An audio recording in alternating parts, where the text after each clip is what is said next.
We recently got a phone call from a client who was feeling a little overwhelmed, and for good reason. There's a lot going on in there. So what you're going to do with me is come along and discover the scope of the project, as well as some of the solutions that we can find, and just kind of see how bad things are.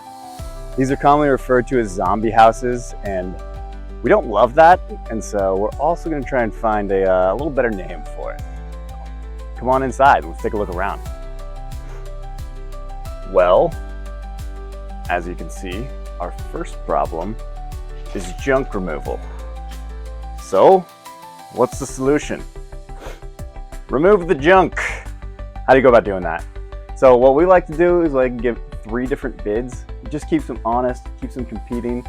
And then once you go about the selection process, you obviously incorporate the client, show them what they're offering and not offering, what they charge for, what they don't charge for, seeing what their timelines are, whether or not they fit with your expectations or your needs, and then you make a decision. This is going to be looking at probably between $12,000 and $16,000 when the day is done.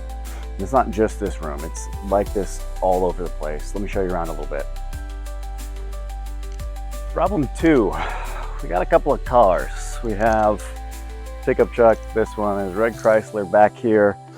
There's a Pontiac behind the camera. There's this camper here, which turns out is not a car, and a boat in that shed, which is an issue.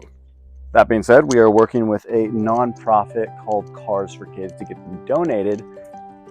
And lastly, landscaping and excavating. We gotta remove this fence back here. It's a little damaged. All these blackberries need to go. There's another tree around the corner. The neighbors, thankfully, they're super supportive, super helpful.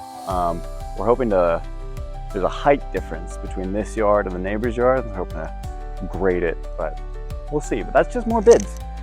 Hit up a couple. But like a phoenix from the ashes, this house too will rise. Welcome to the Phoenix Project.